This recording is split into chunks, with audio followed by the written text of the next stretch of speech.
네, 연말 특집 2020 증시 전망, 섹터별 전망 해드리고 있고요. 오늘은 이제 미국 증시 대선이 다가온다라는 주제로 잘 나가고 있는 미국, 우리는 어떻게 따라가야 되는지 그 키워드를 또 찾는 시간입니다. 도움 말씀 받기 위해서 한화투자증권 리서치센터 최보원 글로벌 애널리스트 출연했습니다. 어서 오십시오.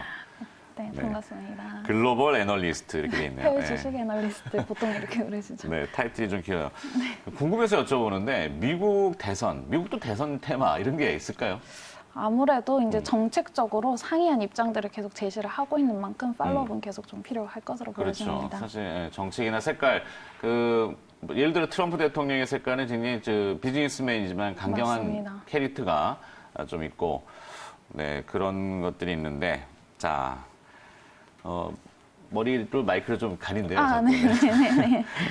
자, 어제 미국 하원에서 트럼프 대통령의 탄핵 소추안이 가결이 됐습니다. 시장은 냉정하게 판단을 해서 그거에 대해서 그렇게 관심을 두지는 않는 것 같고요. 트럼프 대통령의 지지율에는 어떤 영향이 있었는지, 그리고 또 시장이 판단하는 내용들 여러분 몇 가지 좀 알려주시겠어요?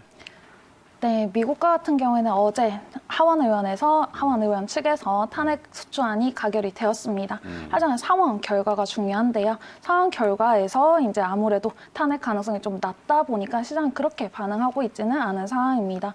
오히려 트럼프 대통령의 지지율과 같은 경우에는 탄핵 조사가 시작된 직후보다는 오히려 개선되는 모습이 나타나고 있고요. 동정표인가요? 그런 건 아니지만은 아무래도 최근과 같은 경우에는 어제도 보시면은 공화당 측에서 의견이 좀 단결되는 모습이 보여졌습니다. 그렇기 때문에 최근의 소추안과 같은 경우는 그 측면이 오히려 좀 이제 부각이 되고 있는 상황이고요.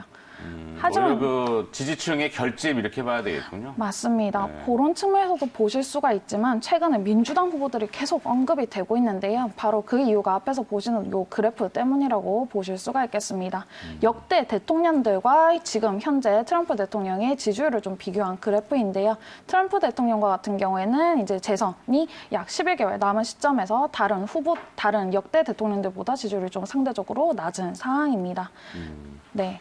빌 클린턴 전 대통령 때와 유사하다라고 지금 시장이 비교를 하더라고요. 네네. 그 당시에도 이제 정확히 저도 기억은 안 나요. 그 성추문 때문에 탄핵.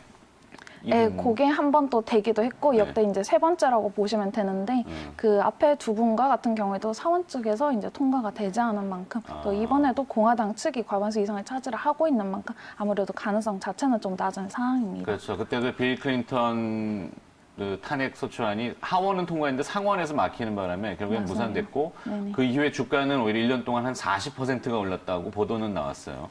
이번에도 이제 시장이 그렇게 예상을 하는 거 아닌가 싶기도 한데 자, 현재 그 대항마로 알려져 있는 민주당 측의 주요 후보들 그리고 또 지지율 상황은 어떻습니까? 사실 딱히 떠오르는 분은 없는 것 같은데. 예.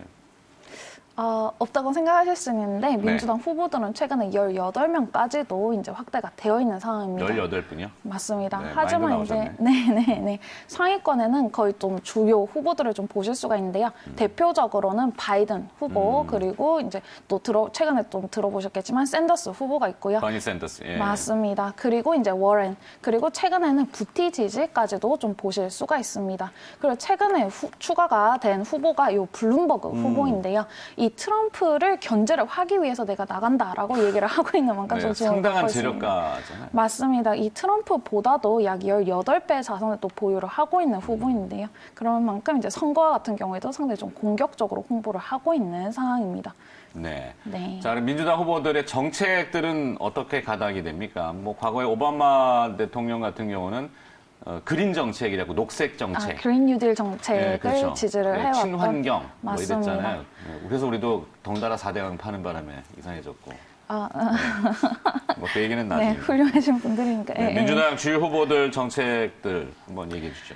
네, 우선 앞에서 말씀 주셨다시피 상당히 기후 에너지 부문에서 차이가 나타나고 있는 상황입니다. 트럼프 대통령과 같은 경우는 상당히 좀 에너지 연료 기업들에게 완화적인 정책을 택하고 있는 반면에 전통적인 재벌들이군요.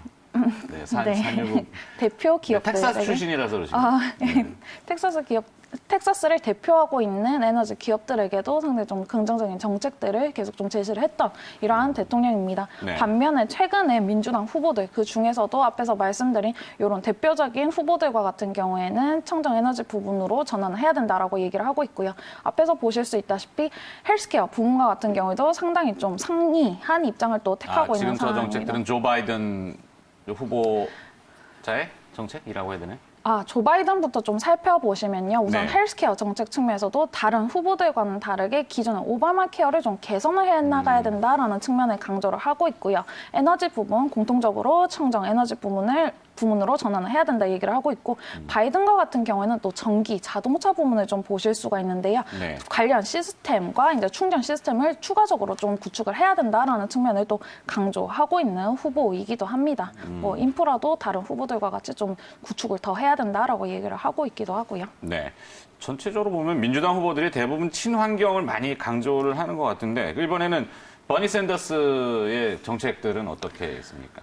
버니 샌더스와 같은 경우는 앞에 말씀드린 바이든보다 상당히 좀 공격적인 후보라고 보실 수가 있겠습니다. 헬스케어 정책 측면에서도 앞에서는 오바마 케어를 개선해야 된다라고 얘기를 했으면 이 후보는 이 Medicare for All이라고 하는 새로운 법안을 또 강조를 하고 있는 후보입니다. 네. 약값도 상당히 인하시켜야 된다라고 얘기를 하고 있기도 하고요. 특히 이 후보와 같은 경우에는 기업 측면에서 상당히 좀 부담스러울 수가 있는데요. 바이든과 같은 경우는 법인세를 어느 정도 인상을 해야 된다 이런 식으로 표현을 하고 있다면 요 샌더스와 같은 경우에는 법인세율을 35%까지 회복을 해야 된다라고 또 대놓고 얘기를 하고 있기도 하고요. 증권 거래세를 추가적으로 또 도입을 해야 된다라고 얘기를 하고 있기도 합니다. 아하. 그리고 최근에 주식 투자자들한테는 안 좋은 얘기네요. 또- 우리는 폐지한다 그러는데 지금. 네. 또 더 이렇게 또 주목을 하셔야 되는 점은 요 한국에서 또 유명한 구글, 페이스북, 아마존과 같은 기업들이 있지 않습니까? 그렇죠, 그렇죠. 네, 이런 기업들을 또 분해를 해야 된다, 규제를 강화를 해야 된다라는 측면도 또 얘기를 하고 있는 후보이기도 합니다. 아하. 네, 근데 무조건 또 안 좋다, 부담스럽다기보다는 주택 부문은 또 추가적으로 더 이제 건설을 해야 된다라고 또 얘기를 하고 있다는 점 추가적으로 말씀을 드리고요. 네. 자, 두 후보를 봤는데 이번엔 또 여성 후보입니다. 엘리자베스 워렌. 네. 샌더스의 건강 이상으로 상대적으로 지지율이 또 올라갔었다고요? 맞습니다. 바이든과 같은 경우가 우크라이나 이슈로 좀 지지율이 하락을 했고 샌더스와 같은 경우는 심정을 부여잡고 좀 쓰러지다 보니까 네. 또 지지율이 하락한 바 있습니다. 우리가 그들 이제 건강까지 신경을 써야 되는구나. 아무래도 이 고령의 나이다 보니까 이게 대통령직을 그렇죠. 이제 수행하는 동안 아프면 좀 불확실성이 이제 증가할 수 있는 상황이죠. 이러한 상황에서 이제 워렌과 같은 경우에는 이제 바이든보다도 조금 강하게 얘기를 하고 있고 이제 헬스케어 섹터 내에서도 헬스케어 정책 측면에서도 메디케어 for all을 상당히 또 강조를 하고 있는 후보입니다. 약값도 인하시켜야 된다라고 얘기를 하고 있고요. 특히 이 후보와 같은 경우에는 또 세금 측면에 상당히 또 강조를 하고 있는데요. 뭐 재산세를 이제 높여야 된다, 소득세를 인상을 해야 된다라고 또 얘기를 하고 있고 세금을 안 내고 미국을 떠나는 경우에는 국적 포기세까지도 내야 해야 된다라고 또 강조를 하고 있는 후보입니다. 특히 네. 이 후보가 또 기업 분할 측면에서는 또 공격적으로 얘기를 하고 있기도 하고요. 자, 이런 후보들의 정책을 알아보는 것은 결국에는 내년 대선 판도에 따라서 미국입니다. 우리 시장에도 막대한 영향을 주고 글로벌하게도 영향력이 워낙 크기 때문에 이들의 성향을 조금 심도 있게 좀 들어보고 있는 건데요. 자, 그렇다면 이런 민주당 후보들과 트럼프 대통령의 현 큰 정책적인 차이점이라고 해야 될까요? 그런 건 무엇이 있나요? 아무래도 앞에 말씀드렸다시피 청정 에너지 부문, 세금 부문, 기업 규제 측면, 화석 연료 에너지와 관련한 정책들 상당히 좀 다릅니다. 뭐 인프라 부분을 추가적으로 이제 구축을 해야 된다라는 거는 공통적이지만 그런 만큼 아무래도 아까 말씀드린 화석 에너지 부문과 같은 경우에는 트럼프 정책이 지속이 되는 경우에는 조금 긍정적일 수 있지만 네. 민주당 후보들의 이제 정책이 유지가 된다면 상당히 좀 불확실성이 높아질 수 있겠다라고 볼 수가 있겠습니다.